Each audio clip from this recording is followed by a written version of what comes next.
Doctor Yunus চাচ্ছে বাংলাদেশকে কিভাবে উন্নত করা যায়, আর আমাদের সুশীল সমাজে কিছু মানুষ আছে কিভাবে বাংলাদেশকে টাইনা নিচে নামানো যায়।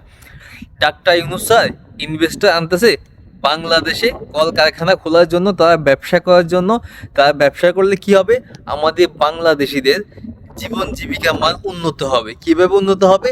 ফর এক্সাম্পল, যদি একটা চায়না থেকে একটা ফ্যাক্টরি না হলে 500 থেকে 1000 লোকের কর্মসংস্থান হইব, তো বেকারত্ব দূর হইব।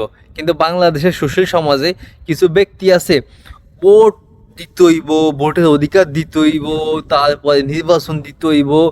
ওয়ান দি সব প্রেজেন্টেশন কি সুন্দর চলতেছে, আশিক ভাই অনেক সুন্দর প্রেজেন্টেশন দিতেছে, আলহামদুলিল্লাহ। তার জন্য দো ভালোবাসা হইলে ডক্টর ইউনূস স্যার প্রেজেন্টেশন দিতেছে। সব কিছু ইয়াদি বাটা জুতো চুরি করে, কেএফসি ভাঙে। ভাই ভাঙা ভাঙে কিন্তু কোনো লাভ নাই না। জাস্ট বলো যে আমরা বয়কট করছি, আমরা কিনতাম না, খাইতাম না, সরকারের কাছে আবেদন করো, শেষ।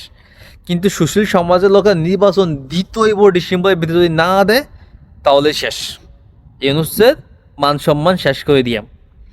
ভাই সোনায় খুনি চিনি তোমরা, সোনায় খুনি নিয়ে কথা বলো, বুঝছো? তোমরা সোনায় খুনি নিয়ে কথা বলো, সোনায় খুনির পাশে থাকো, ডক্টর ইউনূসের পাশে থাকো। নির্বাচন না কইরা যে বাংলাদেশ কীভাবে উন্নত হইব, জাস্ট 3 থেকে 4টা বছর ওনার সময় দেয়। উনি তো বলছে আগামী জুন জুলাই ভিতরে নির্বাচন দিয়া দিবে 2026-এর। তোমরা তো হ্যাঁ মানতেছো না। উনি তো বলতেছেন যে আমি থাকিয়াম। তো ভাই দেখো, বাংলাদেশটা একটু উন্নতি করার চেষ্টা করো, সহযোগিতা করো। সব দলেরকে বলি সহযোগিতা করেন, আমি প্রবাস থেকে। আর প্রবাসীদের অবদান সবচাইতে বেশি থাকবে যখন বাংলাদেশে একটা ইনভেস্টর আসবে, তার প্রফিট কীভাবে নেবে সে। বাংলা টাকা তো নিতে পারবে না, তাই না? সে নিতে হলে ডলারে নিতে হবে। সো ডলার কাদের থেকে আসে? গার্মেন্টস থেকে আসে, আর প্রবাসীদের থেকে আসে। তো প্রবাসীদেরকে তো খুশি করতে হবে। সো ডক্টর ইউনূস স্যার উদ্দেশ্যে বলবো, প্রবাসীদেরকে খুশি করেন। একজন প্রবাসী যখন দুনিয়া থেকে চলে যাবে, তাকে সরকারি খরচে নিয়ে বাংলাদেশের রাষ্ট্রীয় মর্যাদায় তার দাফন কাফন করতে হবে।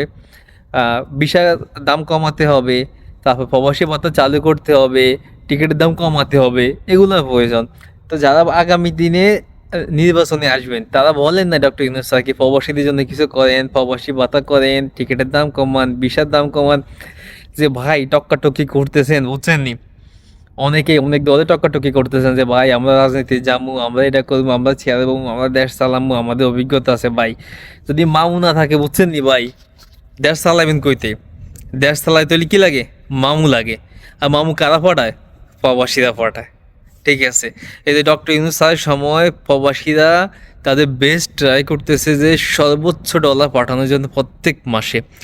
যদি কোনো রাজনৈতিক সরকার আইয়ে, অতীত তো আমরা দেখছি, তাই না? 30 বছর বয়স চলতেছে, দেখছি তো অতীতেও। সো ডলার কিন্তু অনেক কমে যাব যদি এই সরকার প্রবাসীদের জন্য কিছু না করে। এই সরকার প্রবাসী কিন্তু এখনও আশা করে বসে রয়েছে যে প্রবাসীদের জন্য এই সরকার কিছু না কিছু করবে, কিন্তু এখনও করতেছে না। যাকে একজন তো রাখছে প্রবাসী মন্ত্রণালয়ের মধ্যে, আসিফ নজরুল। ওনার কথা বলে এখনও লাভ নেই। উনি আল্লাহ উনার হেদায়েত করুক,